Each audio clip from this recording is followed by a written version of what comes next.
I think, going beyond Brett Kavanaugh. And it's an argument being made by Republicans. There's a question about whether it's true, but there's a whole Washington Post article this morning where the title is Male Fury and Fear Rises in GOP in Defense of Kavanaugh. And the notion is that men are somehow being threatened in a larger sense by what's happening. And that they're as energized now, that if Brett Kavanaugh is an avatar of how men, white men, are now being victimized and besieged by all this Me Too movement, are they as energized as women are? Hang on one second, Jeffrey, because I want to do two things. One, I want to play Donald Trump Jr., who in this interview made this case. So let's play Donald, DJT.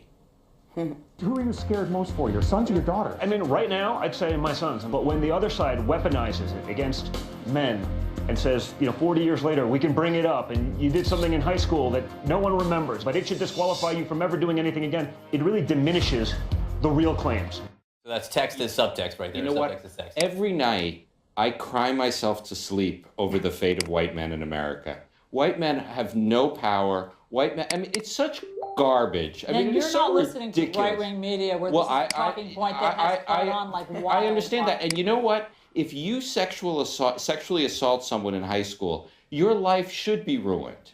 Your life should be pursued. I mean, the idea that this is somehow unjust. Remember, this all started with accusations of sexual assault. How about the lives of the women who were sexually assaulted in high school? How about the 15-year-old Ms. Blasey? She wasn't Ms. Blasey Ford in those days. How about her life? All this whining about the poor plight of white men is ridiculous. And can I say one thing here? Because the case is being made in the Republican Party that there's this rage that's rising and it could have an impact in the polls. Well, we have a poll from Quinnipiac which shows perhaps something different. It gets to the idea of support for Brett Kavanaugh, and support for Brett Kavanaugh has dropped substantially over the last week. 48% now oppose his confirmation. It was 42 in this Quinnipiac poll on September 10th.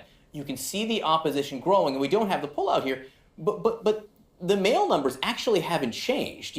Men are not supporting or opposing this confirmation in any greater numbers. Women, however, are opposing this confirmation in much greater numbers. 55% oppose the confirmation, Anita. So if there is energy, Republicans making the case that angry white men are going to change the frame, maybe it's not the angry white men, maybe it's the angry women.